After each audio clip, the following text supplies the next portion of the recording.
diambil di dalam Markus pasal 10 ayat 46 sampai 52. Markus pasal 10 ayat 46 sampai 52. Sudah menemukannya, katakan amin.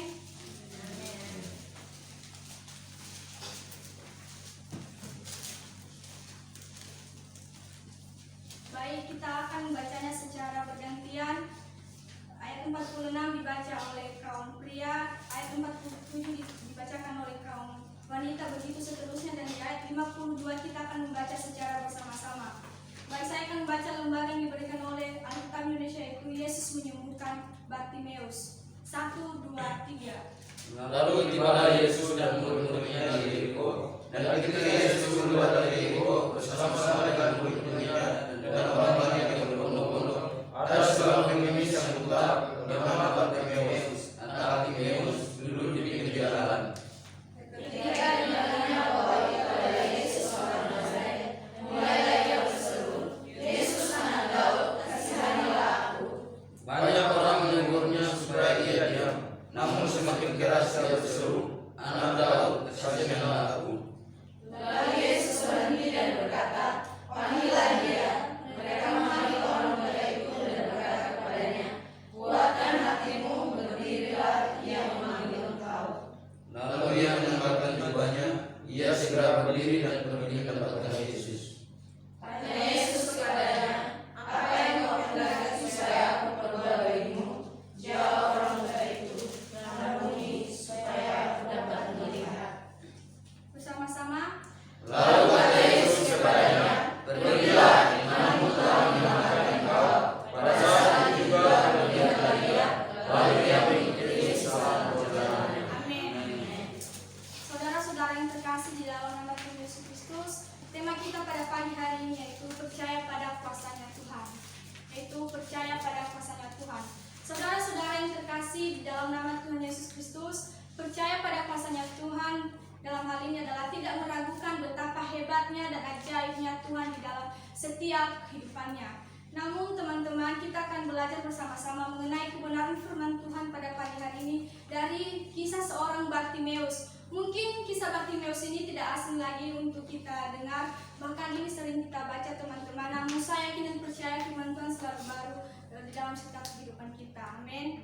Teman-teman semuanya, kita sudah tahu bahwa Bartimeus ini adalah seorang pengemis buta, miskin, hidup sendiri, dan mungkinnya hidup dari belas kasihan orang lain. Tentu menjadi seorang Bartimeus, teman-teman, bukan hal yang mudah, karena tentunya buta dalam hal ini tidak bisa melihat apa-apa. Bahkan untuk melihat cahaya pun tidak bisa. Yang ada hanyalah kegelapan. Tentunya dalam hal ini melaksanakan sebuah kegiatan atau aktivitas, Bartimeus tidak bisa melakukan apa-apa. Melalui dari kisah Bartimeus ini, teman-teman, kita melihat betapa sulitnya kehidupan yang dia jalani, teman-teman, tanpa bisa melihat apa-apa sama sekali. Namun tentunya kita juga tahu apa yang akan terjadi selanjutnya dalam kehidupan kita tanpa adanya usaha dan kerja keras di dalam kehidupan kita. Kita bisa melihat dari kisah Bartimeus ini, teman-teman, betapa inginnya ia menjadi sembuh dan melihat adalah harapan dan keinginannya dalam setiap kehidupannya.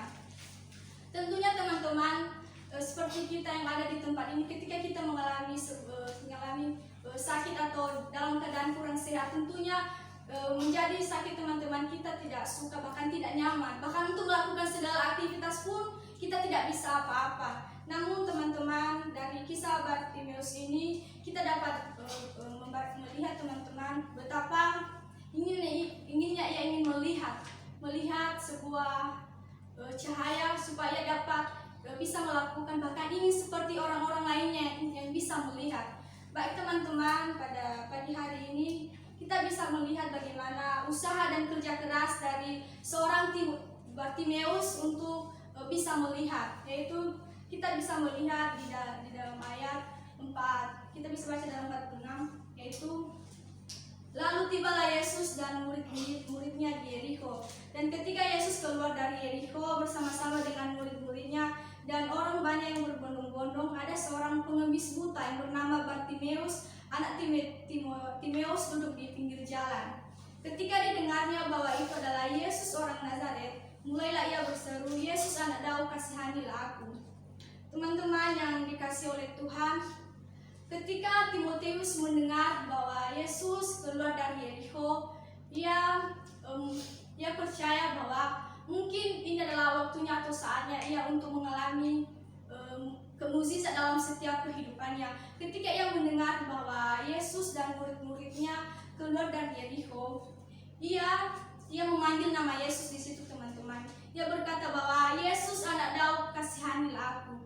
Ketika ia memanggil nama Yesus, teman-teman, orang-orang yang ada di sekitar tersebut, teman-teman, bahkan orang-orang yang melihatnya tidak suka melihatnya ketika Bartimeus memanggil nama Yesus. Bahkan orang-orang yang ada di sekitar sana, teman-teman, menyuruhnya untuk diam. Katanya, diam, kau tidak berhak untuk memanggil nama Yesus. Teman-teman, kita bisa melihat dalam hal ini, walaupun orang-orang yang ada di sana, teman-teman, tidak suka melihatnya, namun ia tetap saja berusaha dan dengan berusaha untuk berkeras untuk memanggil nama Yesus. Ia berkata, Yesus, anak Daud, kasihanilah aku. Ya, kita bisa dapat melihat di ayat 48 juga, ketika banyak orang yang menegurnya supaya diam, namun semakin keras ia berseru, anak Daud, kasihanilah aku.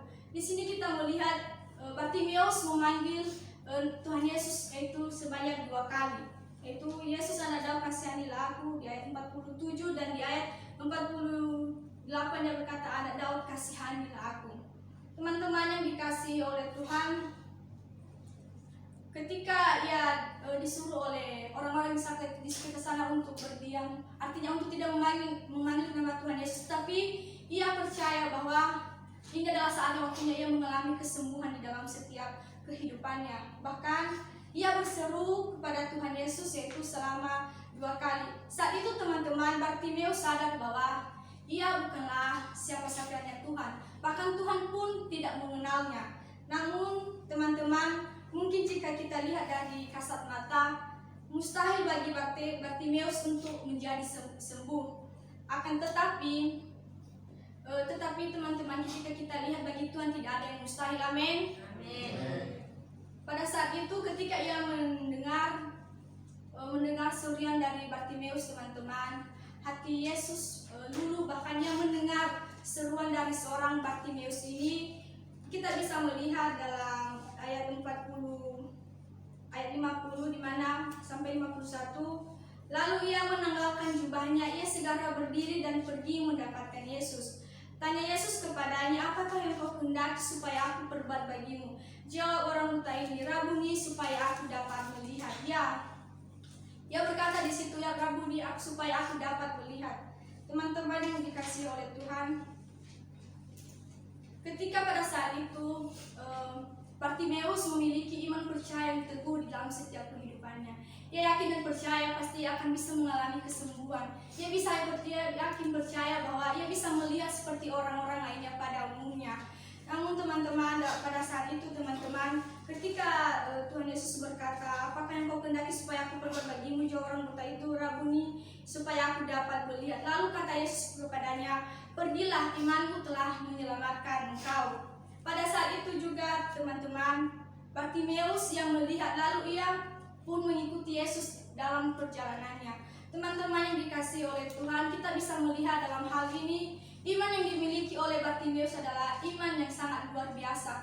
Mungkin teman-teman, mungkin orang-orang lain ketika mereka melihat Bartimeus, mungkin mereka merasa aneh, risih. Tapi teman-teman, kita bisa melihat dalam hal ini, usaha kerja Bartimeus untuk melihat adalah sangat luar biasa. Karena kita bisa belajar bersama-sama, teman-teman, semua yang diberkati oleh Tuhan. Dari kisah Bartimeus ini kita belajar bersama-sama meneladani sikapnya Bartimeus yang terus gigih dan berusaha dengan kerja keras untuk sembuh dalam penyakitnya. Di mana dalam hal ini, teman-teman, ia mengalami kesembuhan mata jasmani, di mana ia bisa dapat melihat seperti orang pada umumnya, dan ia juga mengalami kesembuhan rohani yang bisa melihat mukjizat yang Yesus lakukan, teman-teman. Dan juga kita bisa belajar dalam hal ini tentang iman yang dimiliki oleh seorang Bartimeus yang tetap teguh. Ia percaya kepada Yesus bahwa Tuhan Yesus sanggup melakukan hal yang luar biasa dalam setiap kehidupannya. Ya, teman-teman, iman yang menyelamatkan adalah yang sungguh-sungguh mengenal dan percaya kepada Tuhan Yesus Kristus. Amin. Tentunya dalam hal ini, ketika kita menginginkan sesuatu hal, selesai dengan adanya usaha dan kerja keras. Amin teman-teman. Tanpa adanya juga kerja keras dan usaha, mungkin apapun yang kita inginkan tidak bisa tercapai. Seperti dalam hal yang kita lihat dari Bartimeus ini, kesungguhan dan kegigihannya untuk dapat melihat itu sangat luar biasa. Dan juga ia memiliki iman yang teguh, percaya bahwa Tuhan Yesus sanggup melakukan mukjizat yang luar biasa di dalam setiap kehidupannya. Amin. Amin. Baik teman-teman, demikianlah kebenaran firman Tuhan yang saya sampaikan pada pagi hari ini. Walaupun singkat, saya yakin percaya teman-teman diberkati. Amin.